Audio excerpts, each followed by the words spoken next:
rocpodcasts.com.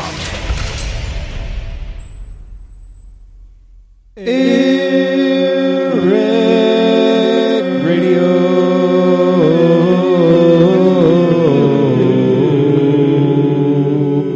Statistics is the study of the collection, organization, analysis, interpretation, and presentation of data. Well, the Eric boys are back. Don't be scared. There's no need to fear with minds so full of facts. IQ's high like atmosphere. They talk about the world and local news reports. And if it's us the week, they may even do some sports. Cory says, Man, it's a goddamn joke. It's quid pro quo de facto. This democracy's a hoax. Stacey says, Man, it's time to act. Keep your wallet where your heart is. We can take the power back. So go get a bowl, a spoon, and some cereal, and sit your ass down. It's time for Eric Radio.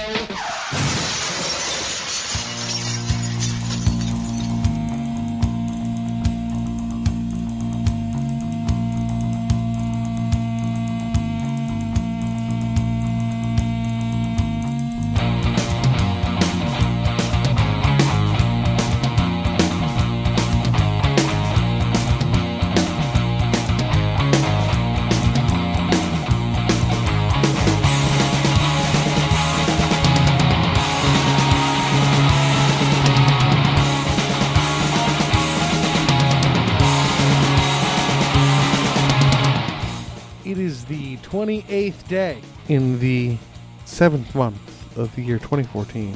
I am Cory, I'm Stacey. And I am not. and this is a commemorative episode of Eric Radio. It wasn't supposed to be commemorative, but for the first time ever, we're doing the show without Stace. Aww. Well, I expect there to be a show every week, and so do our listeners. So through dire commitment and hard work, we're going to deliver one no matter what happens. There only needs to be one of us here. Anyway, we've proven that. And there you are. There you go. Mm-hmm. So in studio with me, I have at Buck Point, Hello, everybody. known for his Buck from a podcast, who I will often refer to as Bill. This is just a pseudonym. His real name is Buck, of course. Of course. And listener numero uno, and often talent here on the Eric Radio podcasts, Angela Shea. Hello. She's In gonna the show. be a star. And this is take 2 of this commemorative episode because We suck. we suck. Well, you know what? Normally we do the show from the Hideaway studio, Oh, yeah, that's true. and this time we're doing it from the podcast studio. Which was under disrepair for a while. Exactly. So we got it back together, and it looks like everything's operating correctly. Getting lucky for a change. Yay. So we're going to do our best to stick to the Eric Radio format and do the things that Eric Radio does so well. But I think maybe this time, because I don't have Stace, and I don't have all his, deep book and reading and all that, With his maybe we'll do audiobooks. with his audiobooks. Maybe we'll do a couple of things that I wouldn't normally do with Stace because I got a different audience. I got a different room with me. He could be a little more intellectual than me or Angie here. It's not a could be. I love you guys both. It's not a could be. He definitely is. We could put the 3 of us together, and it still wouldn't be Stace. Yeah, Yeah, I totally. gotcha. I'm feeling so inadequate right now.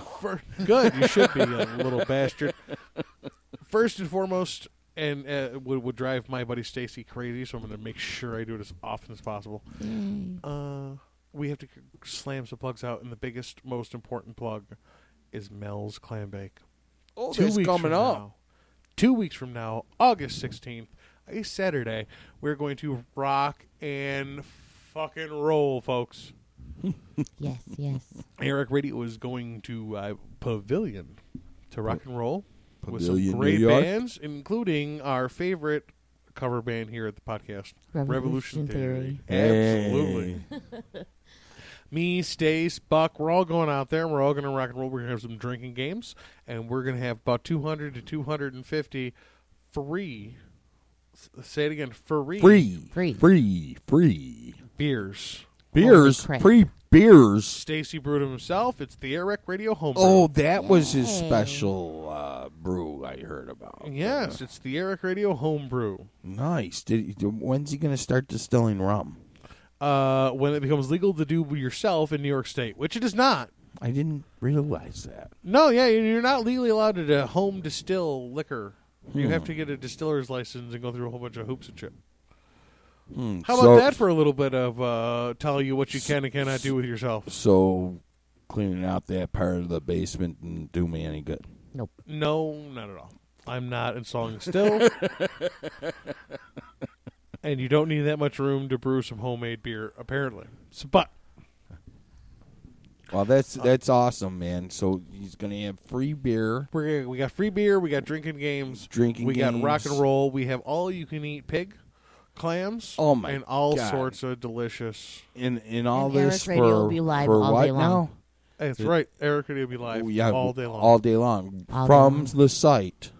Yes. Yeah, absolutely. From the site. Yes. Yeah. Absolutely. We're not. Maybe we'll do some interviews. Maybe we'll do some podcasting. But when we're not, what we're going to do is do our best to stream Yeah. the bands over the interwebs Nice. for all our listeners to hear on AirRockRadio.com. That'll be this girl at That'll home. be super. What, you're not going to come? I don't know as of yet.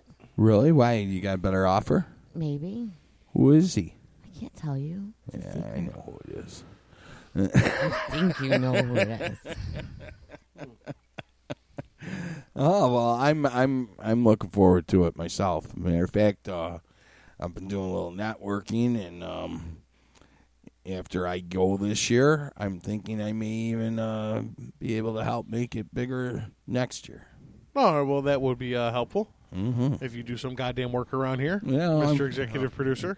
Yeah, well, got to try once in a while. Yeah, well, maybe you earned the title that I'm about to bestow for once in your friggin' life. Hey, every once in a while, you got to pull out an ace. All right, it's been raining cats and goddamn dogs around here. Oh my gosh. Did either one of you get an alert on your cell phone? Yes, last night at like in 1 in the middle morning. of the damn night. I don't Oh my know. God! It woke me right up. I That turned off sounded like a cell. My phone was on mute.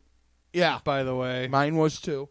And emergency alert sound like the air raid siren almost. that's exactly what it sounds like. It was a fire truck in my room. Yeah, and I turned it off. Then when I got up this morning, I went to settings and I turned it off, so I won't get that. I did not get woken up by it. I slept all the way through the night. Did you Like a have big- the like a big the dick, sound? Angela. Did you have the sound turned off or? No, it was on, but I was so tired that it just didn't Oh my matter. God! You So- must have been dead to the world because that thing woke the dead. Oh my God! Did it wake me up? And we talked about this in Eric. It did the same thing that we did when we got the Amber Alert. Everybody for the first time got Yep. the Amber Yep. Alert pushed to their phones. Yeah, I And it turned was- that off too. I know it's horrible. I know it. Everybody everywhere. It And- doesn't Freaked mean you out, don't like- get the alert. It just means you don't get the fucking volume. And I talked about how I wasn't necessarily upset with the service, and it doesn't matter whether you are or you're not. You signed a contract, dummy. Yeah, You're stuck. You're in. I have no It's- contract with my You phone. still have a It's wireless wrecked. You service. still, but no. What happened is you signed a term of service, Yeah. which is still the same thing as I agree to these terms of services. Even if you don't Okay, have a you know, contract, you- there's a term of service. Well, you involved. know what this is? This is the government invading more of us. Whether it's helpful. But don't you want to be in the know? Okay, see, I'm not saying it's not helpful, okay, but to fucking announce it on TV, radio, or even the internet is one thing, but to announce it to personal cell phones, I think we're crossing a line here. it's an interesting perspective that I hadn't thought about because I believe, at least in the past, that I was kind of for this. I wasn't great for the hijacking, deadly, you're going to die signal. A notification would be fine. Yeah, Right. notification would be fine. 'Cause Right. Everybody has a cell phone, so they're gonna look. Right. Eventually. Right. Right. So the notification is fine, but but as The I say, hijacking of your phone. You might have a point here that I don't know that. that's my point, because it's like, okay, it should be check, yes or no. Do you want to be alerted to these alerts?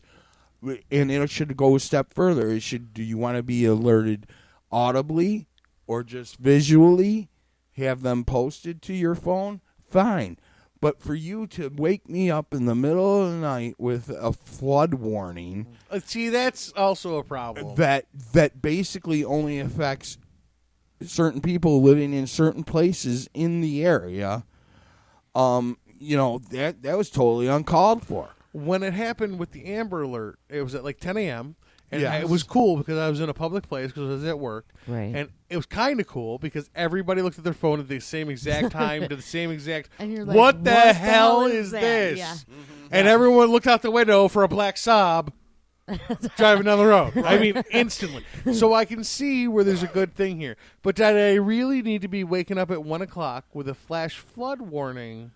in an Unless I area- live on the creek, at which point I already know it's cresting and I haven't gone to bed yet. Because I knew that danger arose. Right. Because if you live in a flood zone, you live in a flood zone. That's it. But the other thing, my other issue with it is, though, it's the whole government Big Brother thing, commandeering your phone. Keep that big thought for just 1 second. You were about to say something and shut up. Did you have anything? Remember. Don't do that to you. I'm Just sorry. talk and we'll shut up. Big Brother getting into your phone is an interesting situation that you bring up because I talk about a lot on the show about government control over the decisions that you make as an individual.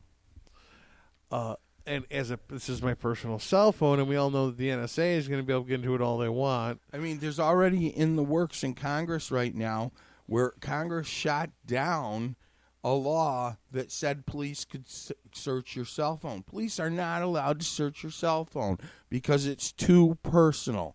If you get pulled over and the cop wants to search your car and you don't give him consent to search your car, he can't search your phone either.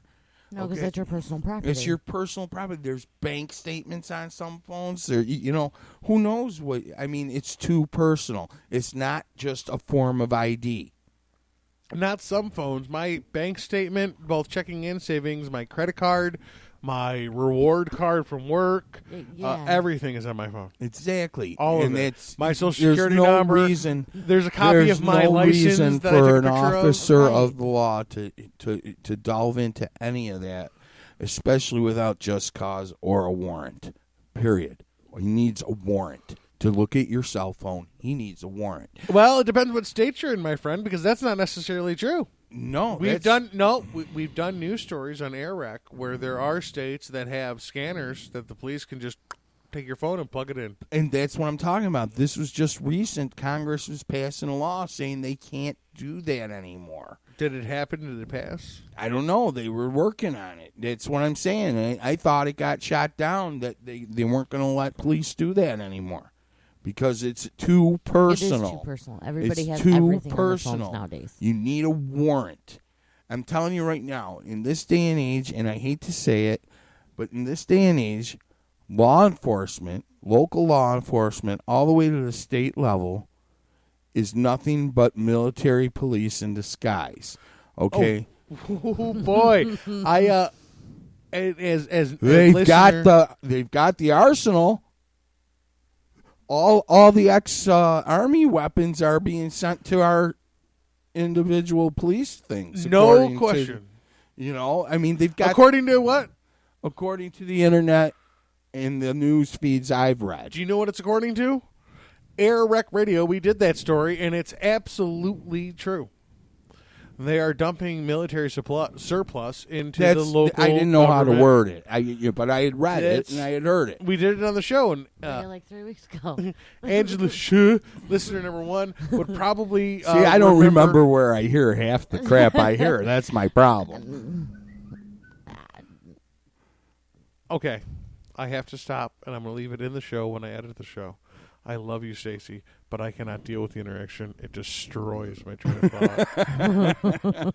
Because it's so fragile, that thread. Da bingo. I know. But as Angela Shu, listener number one, would probably remember, I've screamed, actually, Yes. at the top of my lungs about the recent militarization and continued militarization of your local law enforcement. Local law enforcement is not a military force. It might be, might look like that to some people, but it is a peacekeeping force, a protect and serve force. It is not designed to be a military enforcement. But you're right. It wasn't originally. But to protect and serve who? Not you, not me. The game, what they tell us is that it's supposed to be the public. It's supposed to be you and me. I think, by and large, police are basically, cashiers for politicians. Do you know what's probably even a step worse than military surplus working into the Police force to become a continued militarization of our local police forces? Is I have a news story that I pulled up for the week about how military guns are making it into the civilian market. Oh, really? In the civilian market, not police market, the civilian market. The me and you and everybody else Really? civilian market. Military grade. This week, the U.S. Army will brief arms manufacturers on the design requirements for a new standard issue handgun. Several gun makers will compete for the lucrative contract developing weapons that are more reliable and more powerful than those currently in service.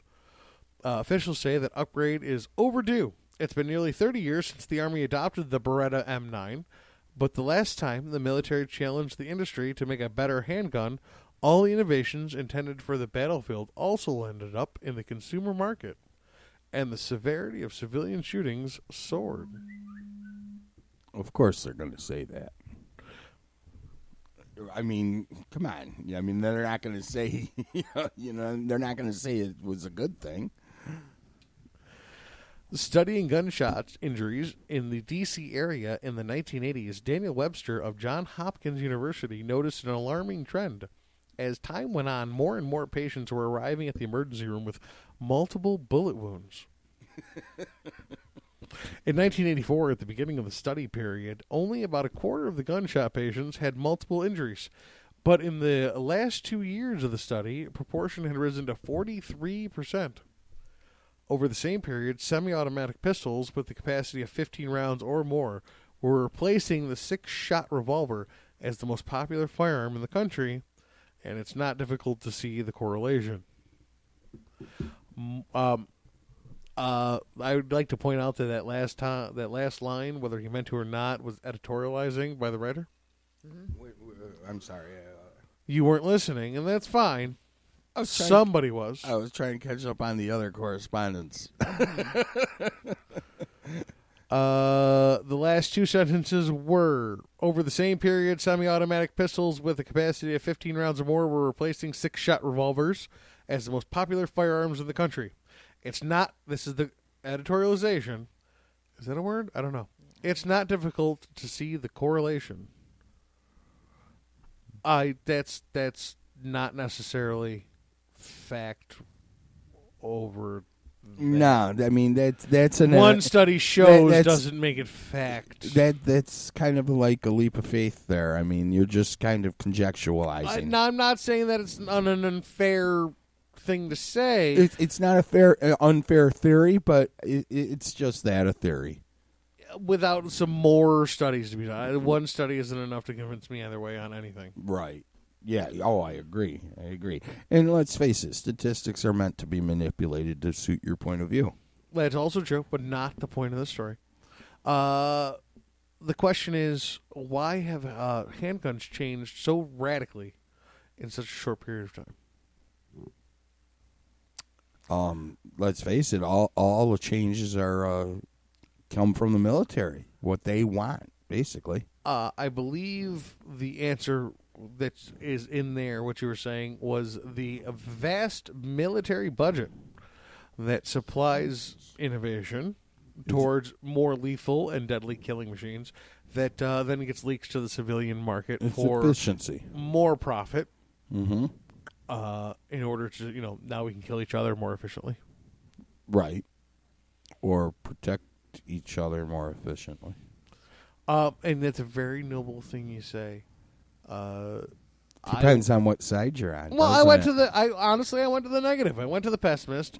Which is odd for you. But. Well, maybe not. I don't know. We live in Rochester, the third poorest city in the country, according to some charts, the fifth in others. Mm-hmm. So it's not, it's not too much of a stretch to say we live in a high crime city. Now we all have not so much you over there in Lucia. Mm-hmm.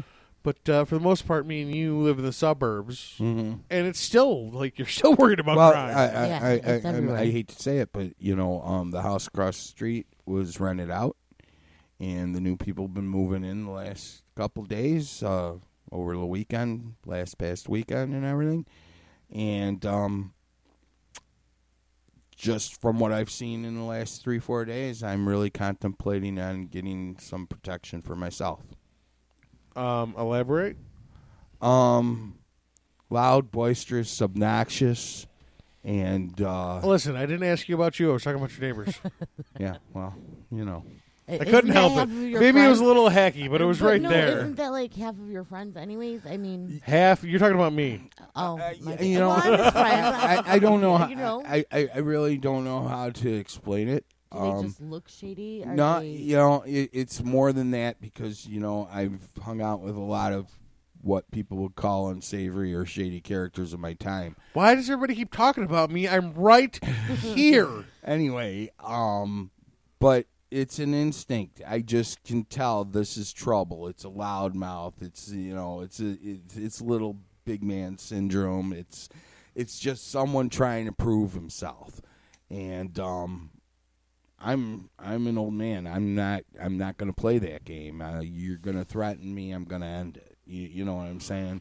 And I'll go to jail alive. Put I it guess this I can way. see that point. Put it this way. You know, they moved in. They started moving in Friday. Okay. I like this. The guy's been in the house 72 hours. He's already got death thoughts like being plotted against Bill's him. ready to This poor kill. guy's like trying to upgrade his life and move into a better Well, neighborhood.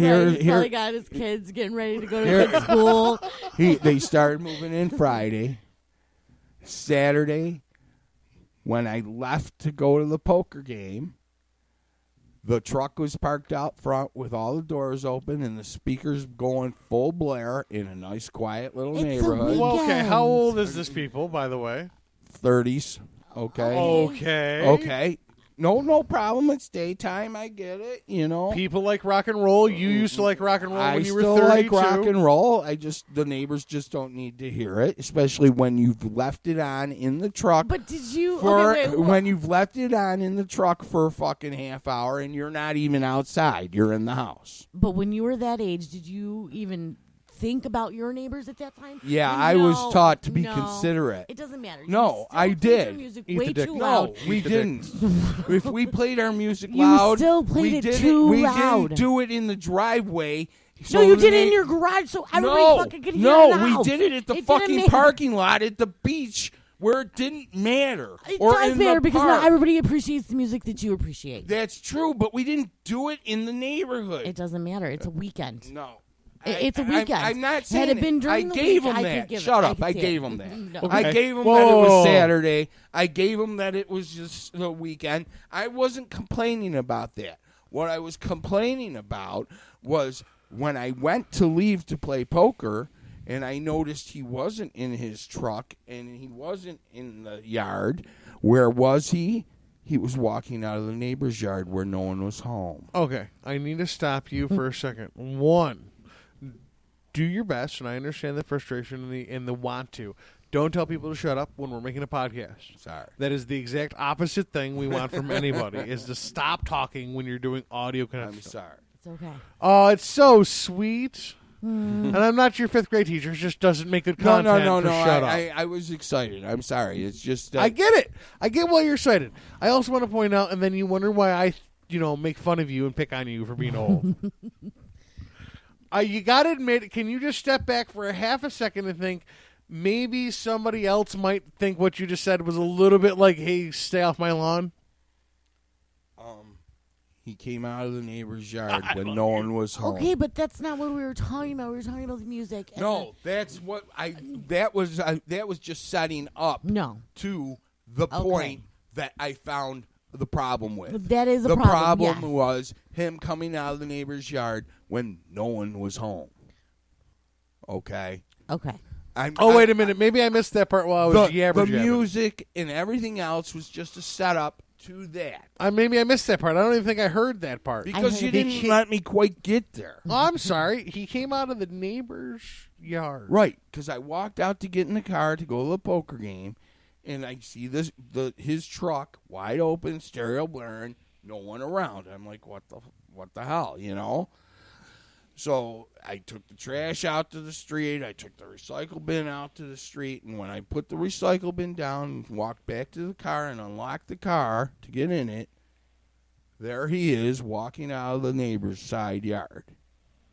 No one's home. There's 8 people that live in that house. There's 7 cars. No one was home. What was he doing scoping out in the side yard of the neighbors? I don't know. Maybe he wants to put a fence up. Maybe he wants to talk No, to them no, into no. taking a fence down. Not his neighbor. It doesn't. Not his neighbor. My neighbor. So across the street. Maybe he was looking to try to peep in your window. Because you are a sexy beast. Maybe so, he wanted to look at your butthole. Yeah, well, you know how that'll go down. You'll see it. You're going to let him look at your butthole? I got a question. Does anybody know how the hell we got from neighbors looking at buttholes from military-grade weapons and things? Because Bill wanted to get a Because gun to protect himself. I've been thinking about See, protecting myself. thank you for... Yeah, okay. Because the neighbor plays his music too loud and maybe scoped out his butthole. Right. Okay. Well, okay. See, now I see how you're bringing it around. You want to get a gun, so if he, if he looks at your butthole, that's not so bad. But, he tries to touch it, then you're going to shoot him. Is that what you're trying to say? I'm not going to commit to anything. But yeah, he made me nervous enough to think about protection. Put it that way. Okay. And yeah, it's judgment. We all make them. I don't care what you say. We all do. We look at somebody and we make a rash judgment. Some people call it instinct. Some people call it judgment. You know what? I'm 52 years old, and 9 times out of 10, my instinct's been correct. So I got a bad feeling about this guy, just like I had a bad feeling about the guy that lived there before that came back and trashed the property when he got evicted. I feel the need to play Stacey for a moment and question the source of that statistic. 9 out of 10 times your instinct was right. I think that's a biased opinion, and I want a second count. Okay, go ahead. Let me know when you get your information and who you inquire from. Yeah. And then we'll back that information up. Yeah, back that truck up, baby. Though your neighbor being a bad egg possibly is a far cry from military-grade weapons, can I ask you a question? Do you feel like you need, what kind of weapon do you feel you need to protect yourself from this bad egg neighbor? Oh, I don't. Me myself. As I said, I just, I'd feel more comfortable if I had a 2-shot Derringer under the pillow. I'm not looking to go out. I just want, if someone shows up the door unsavory, I just want to have the same edge that maybe he has. Okay, but what about I don't know, maybe an M16 with I don't know, like a 1,000-round clip. I don't know how many It's a clips little are. overkill. I mean, I think thousands a little ridiculous number, Yeah. but We're talking just personal protection, Right, but I'm talking personal protection. how about like a village and worth of to bullet me- what protection? about like an To me- AR-15 with a to me- 15-round clip or Listen, 30-round clip? listen. To me, in the type of living situation I have, the kind of apartment situation I have, just a small handgun is fine. Okay. Now, if I had a home to protect and a family to protect, yeah. Okay, see, I'm actually going to have to walk on the other side of the line from you, and I'm not saying you shouldn't have AR-15s, especially AR-15s. That's a good example that you bring up, Ange. They're semi-automatic as Yes. a rule. As a rule. That's a single-shot rifle. They're just a high-accuracy, high-power rifle, but it's a single shot. And the new law says you can't have more than a 7-round clip anyway. An AR-15. Which is the dumbest fucking thing. Well, we won't go into schematics with how the government passes laws. Let's face them. Every law that's been passed in the last 50 years is an abortion of the original idea. Probably, as a rule, is probably a good idea. A close approximation. It also might be slightly extreme. Yeah, I'm exaggerating to make a point, obviously, but From time to time.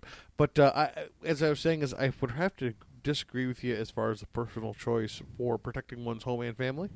I suggest to anybody, get a shotgun, learn how to use it. Yep. You barely have to aim the damn things. And you're not going to miss. And very rarely do you have to fire it to prove your point. Usually its presence is enough. For the normal Joe Blow homeowner who's maybe not a shooter with his AR-15 or even his 9mm handgun, shotgun is going to get the job done pretty much every time. Granted, but you asked me.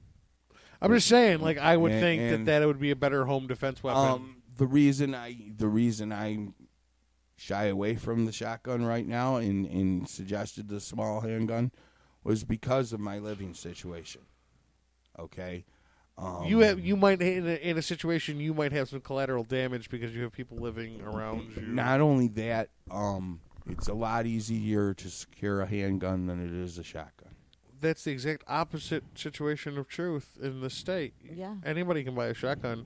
You have to go through background checks No, and all sorts no. of shit to buy a handgun. No, what I mean by securing it is locking it up, keeping it safe in a house where other people live that aren't necessarily family. You don't have. Okay, what you're saying is you don't necessarily have a gun vault, but a small gun safe would be something reasonable. Right. I don't have a place I could lock it up safely when I wasn't there. And locking gun racks are pretty ridiculous. If you have a 12-year-old or older boy, a locking gun rack is probably not. Whereas, I got a lockbox. I stick the handgun in it. It's good to go. You know what I'm saying? You have a point. And that's a good safety point. And trigger guards, as much as they sound like a good idea, which maybe for traveling are a good idea, but it's no good for home defense. Right. Because you need to be able to get to the damn thing Exactly. when you need to get to the damn thing. The lockbox can sit on the fucking desk for all I care. With the key in it.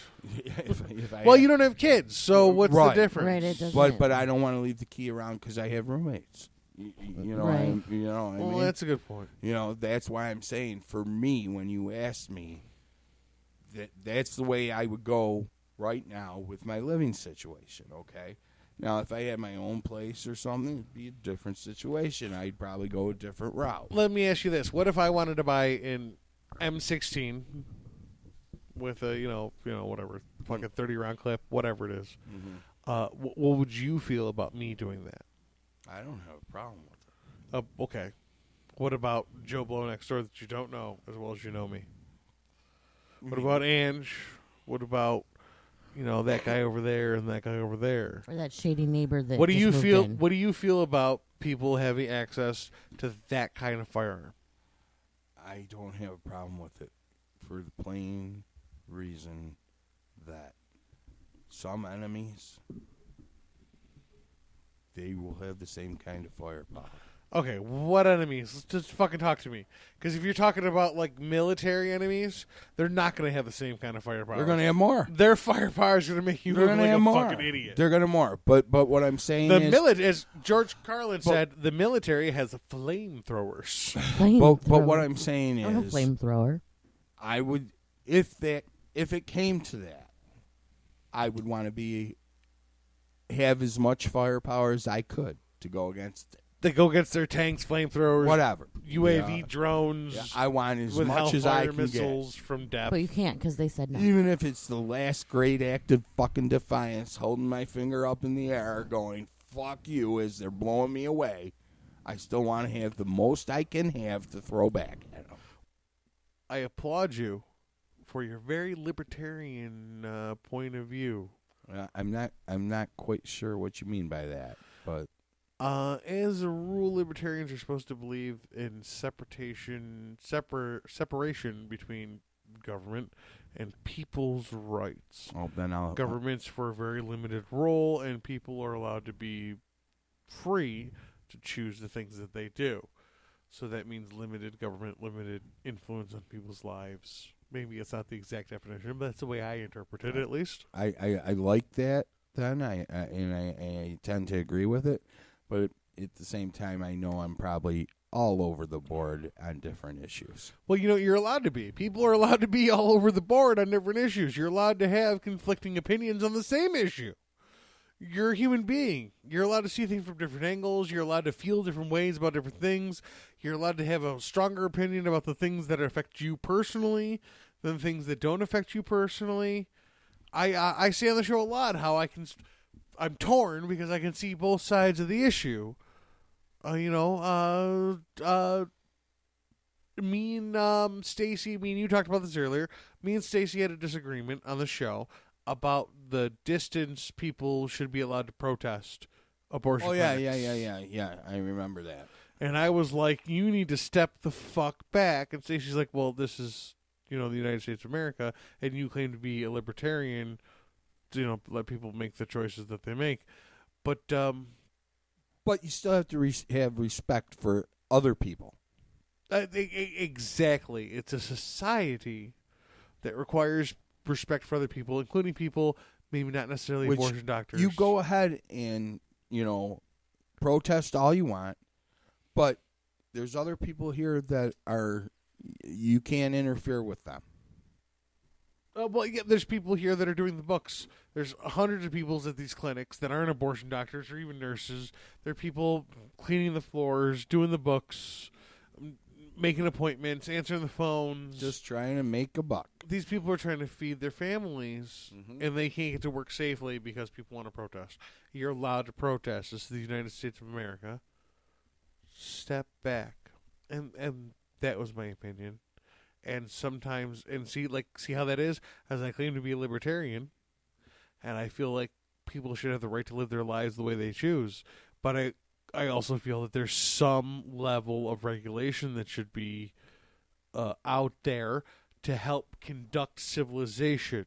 Well, I think it's, Remember, we're still animals. Well, with yeah. faces that make noise. And we pretend to be civilized. And in that respect, I mean, we've all got to, pull back a hair and at least consider the other person. So you're allowed to be consideration. You're allowed to feel differently. You say you're all over the board. You're allowed to be all over the board. Very libertarian stance, and something I want your opinion on, is the legalization of the marijuana. Well, I'm kind of for that. I don't see it as harmful as alcohol. I'm not going to demonize alcohol because alcohol affects everybody differently, and so does drugs. So, but I see health risk is less. I want to make 2 points. One, as far as I know, alcohol is a drug. So let's not determine the difference between the two. I'm sorry. Granted, I didn't mean to actually. And since you say things like it's more harmful than other drugs, maybe the things that you're calling a drug or you're implying are a drug are less a drug than the thing that you're saying are more harmful. See what I'm saying? I'm trying to. Did I lose you? Did I walk myself around in a circle? You kind of lost me on the my own do-si-do. ass and lay down? The do-si-do, I lost you there. Right. Obviously, some drugs are worse than other drugs. Oh, well, but I don't want to discontinue the thought that alcohol or caffeine or nicotine aren't drugs. They are. They're a chemical that affect your consciousness, affect your mood or state of being. Right. That's a drug. I agree. And at any level. And you could make an argument that sugar is a drug, and I would say not only is sugar a drug, sugar is a narcotic. Absolutely. Really? Yes. It's highly addictive. It changes the way your body chemistry works. And it actually changes the way that you receive information. I obviously have ingest my fair share of sugar in some form. I like dark chocolate. I put a little sugar in my sauce if I have to, See, you've named and I know you drink aspartame because you drink diet soda, and we're gonna leave the aspartame out. But the two things you named for sugar are probably one of them is probably the best way you could get sugar. And that's dark chocolate. Really? Because chocolate's an antioxidant, and dark chocolate is the purest of them. That's the only chocolate I don't really care for milk chocolate. I only really like dark chocolate. They say to eat chocolate once a day just because it's good for you. It's good for you. Dark chocolate is good for you, and a little bit of processed refined sugar in your sauce to cut the sugar down for your acid reflux is not going to kill you, dude. It's not going to hurt you. But that's it. It's other than that, I don't pursue sugar. It's I know a guy who smokes 5 cigarettes a day. He's like, I know I should quit. I'm like, you smoke 5 cigarettes a day. enjoy your 5 cigarettes a day. Yeah, right. You're 3 on a slow day, 6 on a heavy day. You're fine, dude.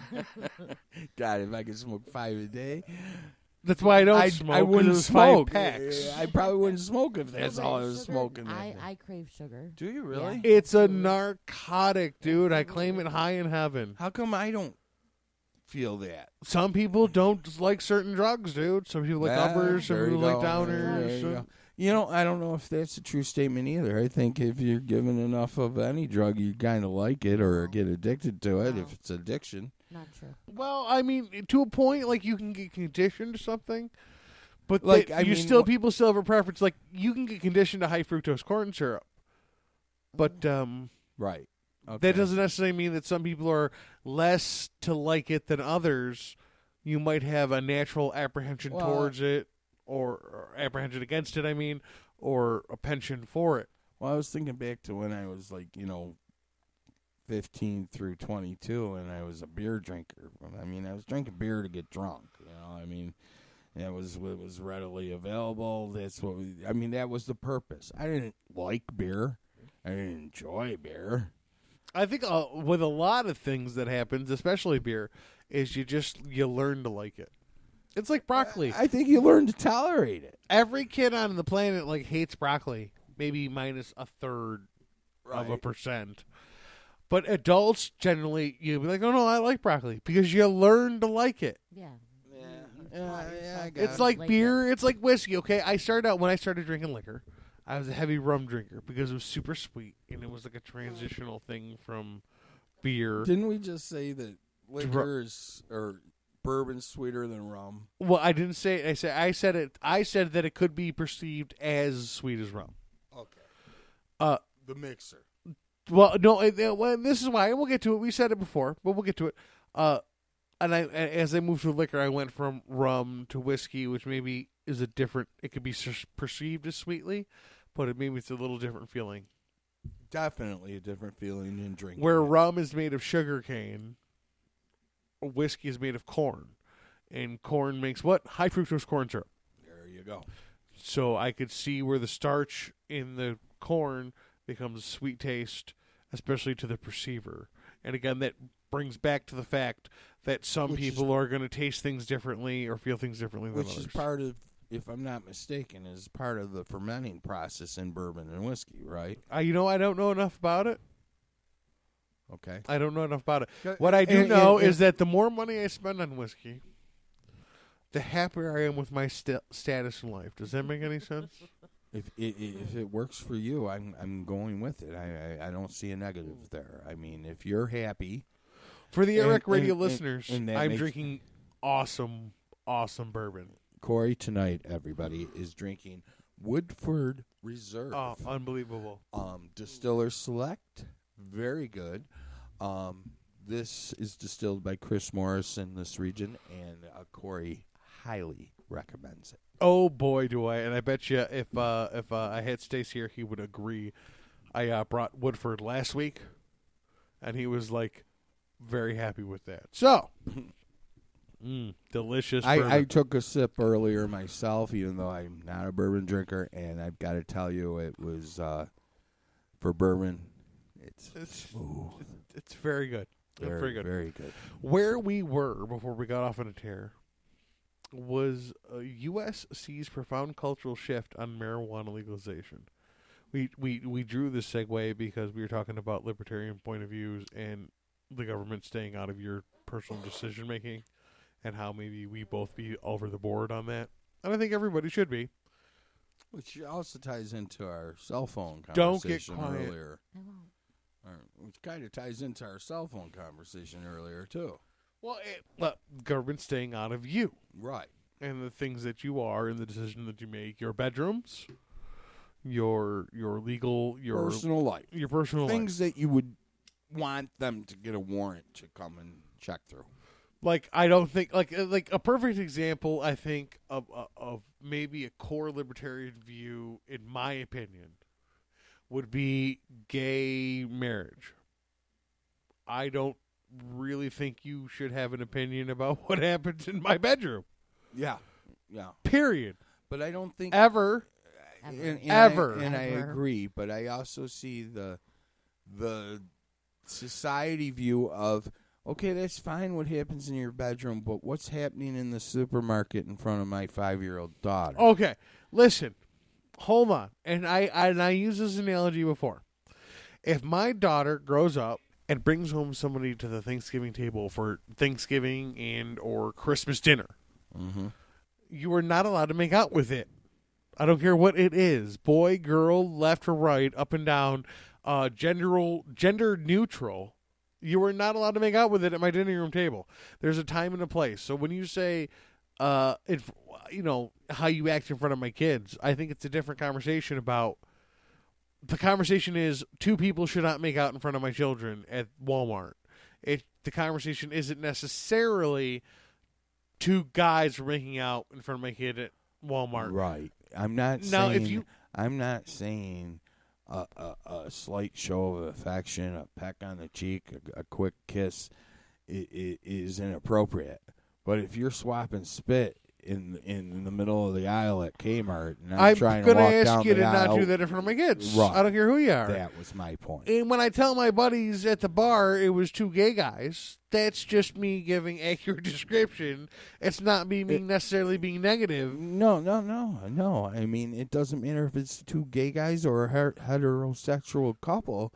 I don't really want you slobbering and swallowing tongues in front of my 6-year-old. I think it's cute when I see two gay guys like holding hands walking down the. Yeah, I don't have a problem with that. I don't have. That's fine. cute. I don't have Same a- thing when I see little old couples do it. Right, and I wouldn't oh, have a problem yeah. if I saw two gay guys walking down the street holding hands and one reached over and pecked the other one on the cheek. I don't have a problem with that. But if you start swapping spit around. Oh, I might knock you out. Yeah, I'm like, hey, man, this is Walmart. My 6-year-old's here. Stop. I agree. And maybe a little sexism or you racism here, but I'll knock both of you out instead of just one of you since you're both I mean, dudes. I wasn't trying to segregate gays and heterosexuals. I don't think it's appropriate behavior in public either way. You know how we stemmed off on this story again? We're doing a great job on that. Libertarianism. No, we had moved to U.S. sees profound cultural shift on marijuana legalization. The second time I've done that headline. Yes, and where are we with that? Matt Pierce, Los Angeles Times. More than a third of adults have smoked it, including the last 3 presidents. Dozens of songs and movies have been made about it. Marijuana is no longer whispered about, nor hidden in back rooms and basements. It has come into the open in American life, despite decades of prohibition and laws treating the drug as more dangerous than meth and cocaine. Which Remember to suck the dicks, folks, and go. Disagree with that statement right there. Marijuana is a level 1 drug. According to their chart, yes. What's alcohol? According to the federal drug. I don't know that question. That's That's a good question because I bet you alcohol is a level 2.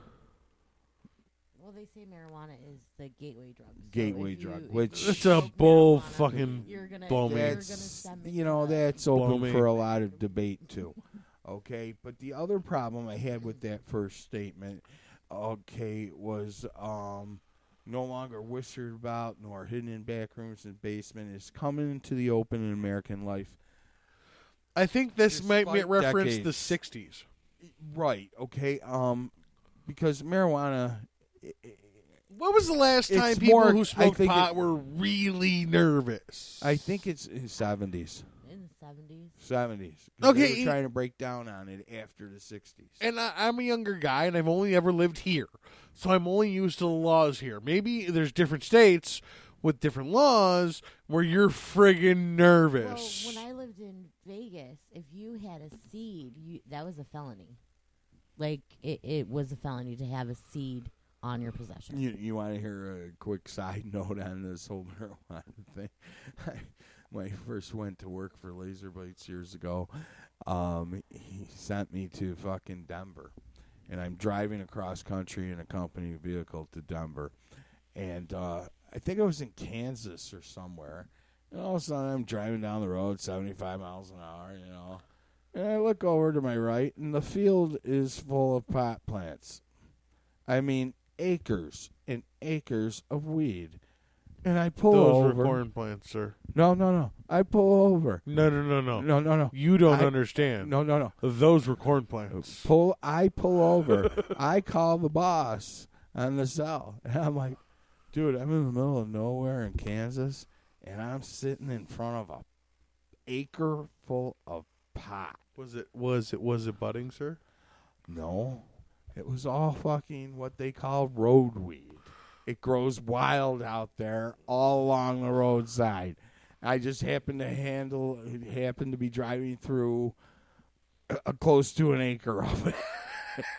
And it was all wild, no good pot. Couldn't get you high if it tried, but I bet you would have made a lot of rope. And before he got off on his diatribe of rope and hemp and road weed, I love you so much. You were talking about having a seed in Vegas was possession. It was a felony possession. A felony possession. So now having weed in that situation might be nervous. I had a friend in Australia who I Skyped with, who I played euchre with online, and Australia's drug laws were as such that even a gram of marijuana was a really considerable issue if you were busted with it. Really, I find that odd. Not that I know about a lot about Australia, but I mean, Australia basically was originally colonized as a penal colony for the Britons, I believe. Exactly. And so to find that kind of severe punishment. Well, they're particularly uptight about things like drugs, theft, murder, rape. They're particularly uptight because they have a reputation to proceed. They have a reputation to. Although it was hundreds of years ago now, but they say it's one of the hardest countries to gain citizenship in. Even though it was a penal colony, because they're looking for the best of the best to be Australian. My brother citizens. Jimmy actually went to Australia on vacation a few years ago. That was one of his bucket lists. I could definitely see that. That's a long time on a plane, though. Yeah, it was. Yeah. Of course, he's gone on like 3 cruises now too, which just doesn't excite me at all. You're just especially jealous. not when I've seen pictures of the room he stayed in. But then you have places. But back to the original. Eat a dick. If you're gonna say it, eat a dick. And you should go to Amsterdam, where their drug laws are none. None or well, less? no, there's Yeah, sections. no, No. there are There's sections. sections that they're none, and then the rest of it's pretty lax and liberal. Yeah. From what I understand, I mean, it's not legal, but from what I understand, they're pretty liberal people. Where we were when the New York Times editorial board called this weekend for the U.S. government to end its ban on weed. I'm going to say that one more time. When the New York Times editorial board called this weekend for the U.S. government to end its ban on weed and let states decide how to regulate it, the newspapers reflected what a majority of Americans have told pollsters: marijuana should be legal. The status quo, according to advocates and even the president, has resulted in the disappropriation of arrests of minorities and the poor.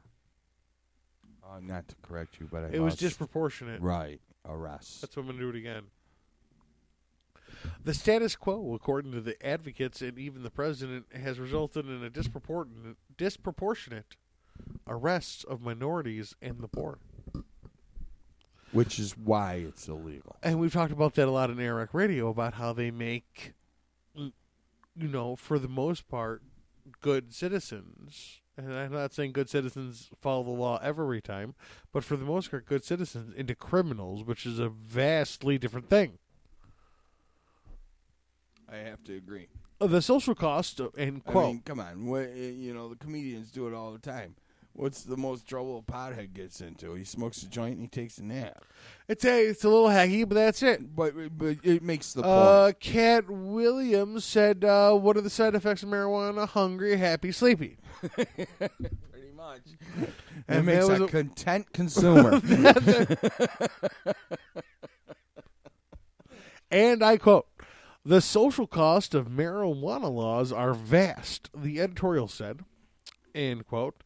There were 658,000 arrests for marijuana possessions in 2012, according to the FBI's figures, compared to the 256,000 for cocaine, heroin, and their derivatives. Yeah, and you know the other thing about that 658,000? That's only the arrests.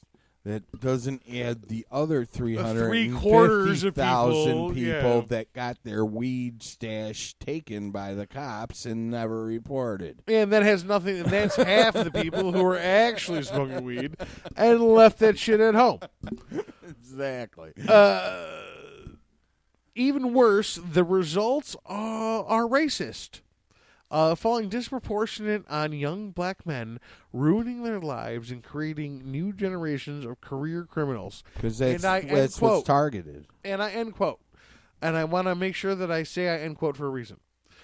Even worse, the results are racist, falling disproportionately on young men, ruining their lives and creating new generations of career criminals, is a quote that I agree with. I didn't say it, but I agree with it. There's no question in my mind that impoverished young men are the brunt of the drug enforcement laws in this country. Oh, sure, because they're the most visible, the most acceptable. It's one of the best jobs you can possess in an impoverished area. Sure, you're the man. Absolutely, because you have what everybody wants. It's a job. Maybe it's not a high-class job. Maybe it's not even a high-profit job, because if you're selling weed on a street corner, you're making minimum wage. Yeah, basically, you're lucky if you're making grocery money. Yeah. If you were spending it on groceries. But it's a job in a place where there aren't any, because manufacturing left for Mexico. And it still beats the minimum wage job the taxes are taken out of at the corner bodega. And the education that they're receiving is piss poor to none. Yeah. What happened to our quality education that the lottery was fostering for us? As you mentioned before, it got dicked off to earmarks when we were talking about another bill. Mm-hmm. Back to the article. There are new arguments, but this time they come from the New York Times and not High Times. Because we're serious now. Which I find kind of ironic, considering that the New York Times is part of the media that is owned by 3 major corporations in the world. Listen to the alternative media. Hashtag podcasts, blogs, and the interwebs. Interwebs. Support for marijuana legalization has grown so rapidly within the last decade, and especially within the last 2 years, that some advocates and pollsters have compared it to the sudden collapse of opposition to same-sex marriage as a culture redefining event. Something came to mind as you read that to me, and it has grown so rapidly within the last decade. Just like the gay marriage thing, it was a major point of contention for a very, very long time, and then within the last decade or so, the resistance dwindled to zero, as everyone just said, "Okay, well, people got to compromise," and we compromised. I think the support, my opinion is the support's always been there by the public. It's just that now politicians are using it as a political tool to advance their agendas and careers, and keep their constituents happy. So the politicians are trying to change to forward their agenda by, giving us this little dog biscuit. And I guess maybe there's an argument to be made that that's the evolution of things. Yeah, could be. The way how things change and ebb and flow with the changing tide. You know what? Well, you fight the battles that are worth fighting. If the air is to a side, you don't fight that battle. You move on to the next. I'm older than you are, but I read that statement there, that the support statement there, and I think back. I lived through the 70s, and I was, a teenager and a young adult in the 70s, early 80s, and, from my point of view, the support was all there from, the populace. But I think that statement's correct in as far as politicians and people that are in a position to help change the laws are now starting to support it for whatever reason.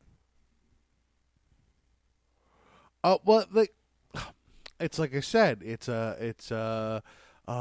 maybe a natural defense in an evolutionary way. You fight the battles that are worth fighting, and you submit to the battles that are worth submitting to. And at this point, if that's a battle worth fighting, you keep fighting it. But it's not. Right. So you move on to the bigger and battles. So sometimes just things work themselves out in the wash because they no longer become a point of contention as they just wash out to the wayside. Sooner or later, if it's meant to be, it's meant to be. A gay marriage is an example of that.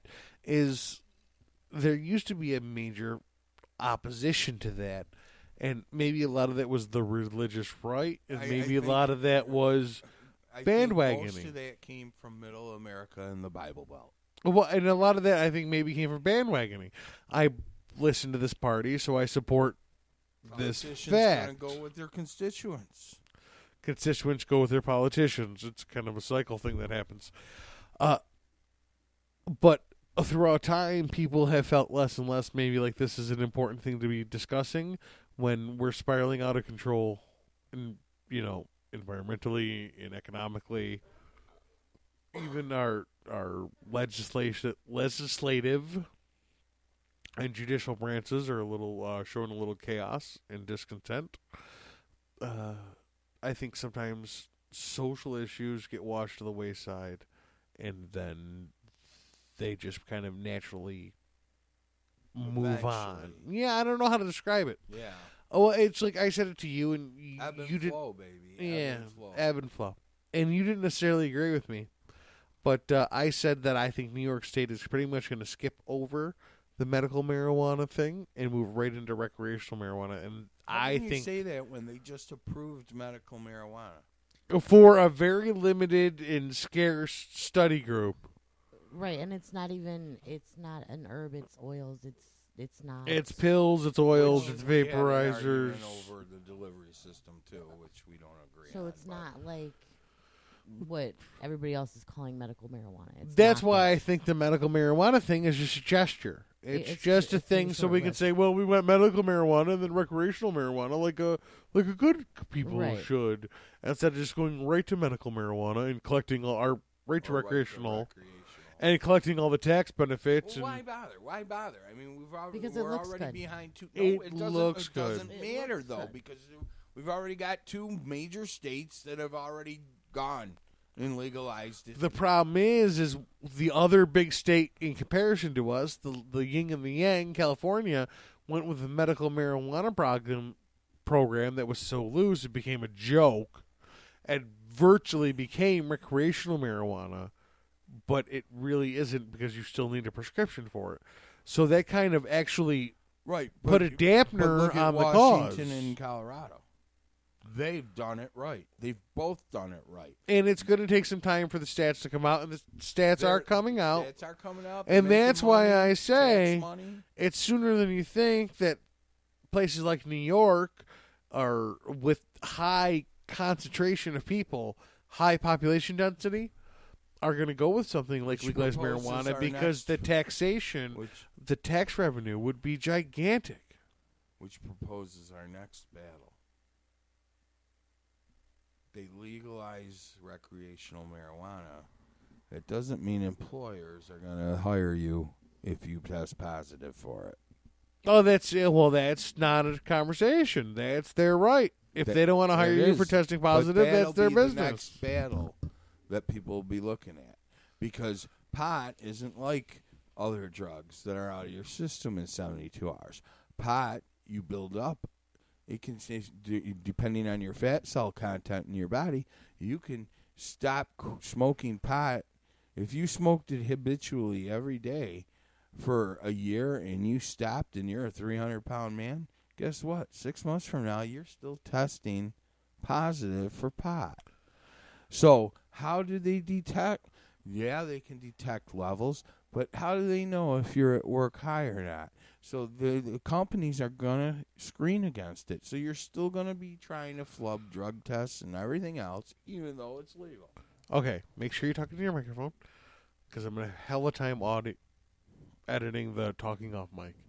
But there are ways to test levels of the marijuana use, but even that would have variation and argument, because maybe because I have more body fat, I test higher than somebody with less body fat, or Exactly. was it 72 hours ago, or was it 48 hours ago, or as long as it was off the clock? That would be hard to tell, and there's a lot of room to discuss there. You basically could never tell if you did it on the clock, because if you're a habitual user and you used it every night after work, it's in your system every day that you go to work. You see what I'm saying? Probably the best way, with as it is with alcohol, is some kind of field testing for it. The dilated pupils, the things that people can't control. Dilated pupils doesn't necessarily mean that you're intoxicated, though. No, but it's called good police work, and you're allowed to do it. You're allowed to put 1 and 2 together. Okay, yeah, I'm not going to argue that with you. Yeah, well, you know what I'm saying? No. Dilated pupils, the car kind of smells, he wasn't driving properly, you're high. Yeah, reasonable suspicion. Back to the story again. God damn it. Mm-hmm. Last part was compared to the sudden collapse of opposition to same-sex marriage as a culturally redefining event. Gallup, the poll company, has found more popular support for legalization of marijuana than legalization of same-sex marriage. I can kind of understand that. In Gallup's most recent survey on the issue in 2013, 58% of respondents said marijuana should be legal, up to 46% a year earlier, and 31% in the early 2000s. This spring, 55% said gay and lesbian couples should be able to marry. So 55 to 58. Yeah. The majority of both sides. Right. As the majority system that we hold now, which may be flawed, but even with it both the percentages, math doesn't lie, 55 to 58, both the percentages of majority. Yeah, I mean, microphone. I am kind of surprised. I am kind of surprised that the support for gay marriage is less than the support for it is a little surprising. Marijuana. I mean, that's even a little priorities backwards. One's more important to me than another, I guess. Personally, I think I agree with that. But on a giant level, but on the world view, I'm like, I think gay marriage is a little more important. Yeah, I mean, I mean, Jesus. I think people being able to marry and pledge their lives to the people that they love. Love is more love. important. You don't pick who you fall in love with. And then you just grow some herbs in your backyard and smoke them and or eat them. I don't think that's anybody's business. Yeah, bake them and invite me over. And you fell silent, Angela. She's having issues, I guess. You were even laughing silently. You don't even want to be part of the show. No, I do. I'm sorry. I enjoy the banter. She thought she was just listening at home. What a good podcast listener. I know. She thought she was just listening at home. I'm sorry. When Colorado passed a ballot measure in 2012, legalization of recreational marijuana, more residents voted for legal weed than President Barack Obama, who carried the state, by the way. Washington State's legalization effort also passed handedly. Well, I'm not really surprised that people voted more for weed than Obama. I mean, I'm More sorry. people are interested in the subject. He wanted- Okay, I don't care if he's president. Just get me high. Can I get stoned, please? I like the story because it's all about the correlation between the same-sex marriage and the legalization of marijuana. And as much as I they think go people hand should in be, hand. Like I don't get that either. No, No. it just doesn't The work. writer was smoking the weed when he was supposed to be doing the article on same-sex marriages. and like you said earlier, it just seems like same-sex marriage is much more important. Yeah, Than the correlation. I mean, we're so close to apples and oranges here. It's someone want to throw me a bowling pin. Yet through a combination of ballot measures, legislative action, and judicial action, same-sex marriage has found far more success across the U.S. in a campaign supporters like the civil rights movements. At least that's good. So that says that but I don't know if I agree with liken to the civil rights movements. I got a feeling that I like it to marriage. that. Well, yeah, Human beings dude, are human beings, man. My disagreement comes from the fact that same-sex marriage is almost like a gimme compared to civil rights that are still being fought for today. I'm gonna throw a little disclaimer that Airmac Radio and the constituents hold no opinion to those spoken by on-air talent. What I'm saying is, I'm not trying to make either one less important. What I'm saying is, I think the same-sex marriage has gone through to being acceptable a lot faster than the civil rights movement did. It took longer to get civil rights moving than the same-sex thing. That was my point. So I'm sorry if I wasn't articulate enough to. I got you get now, that across, and maybe but- what you're saying is that the civil rights wasn't quite as a no-brainer as the same-sex thing was, but that's probably because of an educational thing, where people are more educated the I think more it was modern an we era get. thing. Well, that's- you know. Same thing I'm saying. In this day and age, yeah, the same-sex thing is kind of a no-brainer. Well, the civil rights thing's a no-brainer in this day and But age. it's still, it wasn't in the 60s. It's still an issue in certain parts of the country at certain times. Well, so's the same-sex thing. Right. But I'm saying the You're talking civil about the rights curve has of been- time in the Yes. microphone. Yeah. Yes, the curve of time. It's been going on a lot longer. Oh, but, to us in the 2014, it seems like both things, especially us in the Northeast, it seems like both things are a no-brainer. It's just that the civil rights thing has been going on a lot longer than the same-sex thing. That's my point. And the same-sex thing seemed to curve a lot faster, just because it went from in existence a shorter time, curving right around to the same curve as civil rights in this moment. I think the public in general, for whatever reasons, found it a lot easier and a lot more palatable for the same-sex thing than we did in civil rights in the past. It's amazing. It's amazing the correlation that is drawn over and over again between these kind of likenses. Not only have we likened the legalization of marijuana to the same-sex marriage, at this point, through proxy, we've likened the legalization of marijuana to civil rights. We're all I connected. think we've lost the fucking little bit of view on this, and now I'm a legalization kind of guy. But in this moment, I'm feeling like we've lost a little bit of point of view on this. I think being human beings is probably a little bit more important I agree. I agree too, but than you the know, weed that you was the- smoking. But the thread we weave is connected to the whole carpet. Some mystical words from @Buckpoint on Twitter. And you have a Twitter, Ange, I but do. it's like Angie It's 5000. No, whatever. it's Spangy 1976995. Why so many numbers? Because Spangy, whatever I picked the first time, was taken. Change So she was like, Spangy. "Fuck this bitch! No, I I'm like gonna fill this Spangy. shit in." What does Spangy mean? Spangy is just, it's Angie with the spa, Do you wear spandex? maybe. From time to time. And when it happens, Take pictures. it's well enjoyed.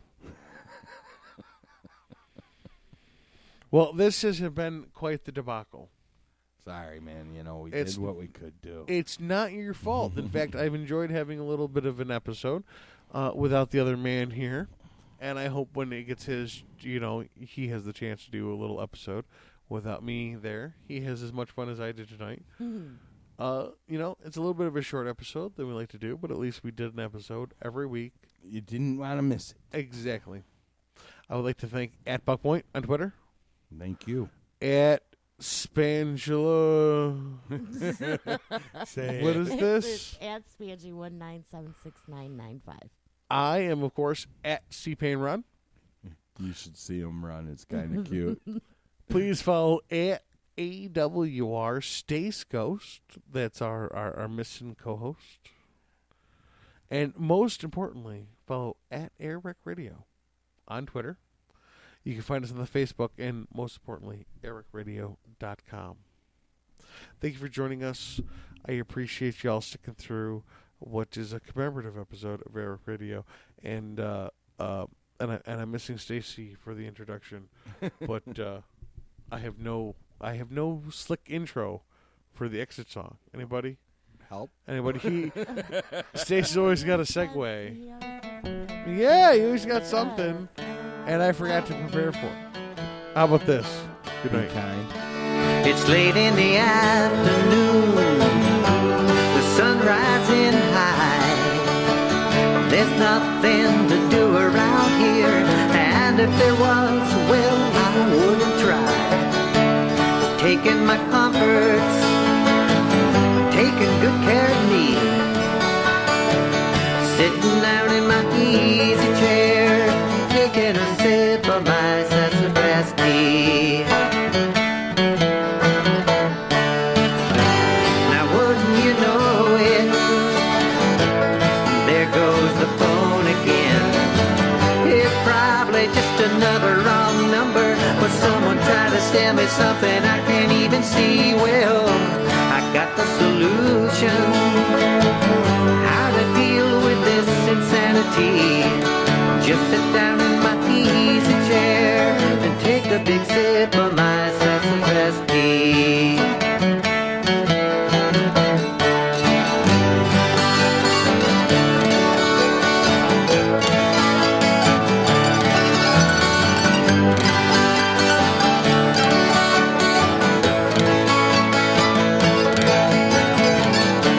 It's getting near evening, the sun rolling down.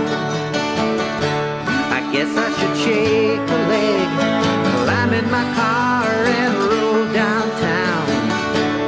Check out the city lights, all decked out in a tux and a tie.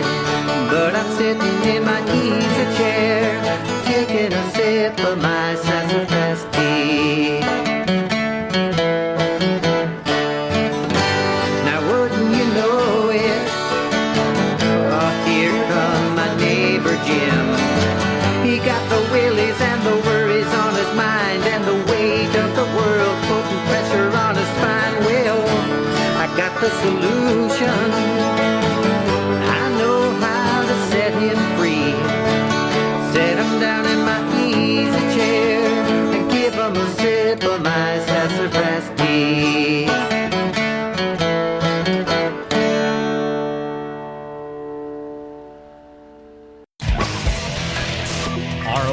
ROCpodcasts.com.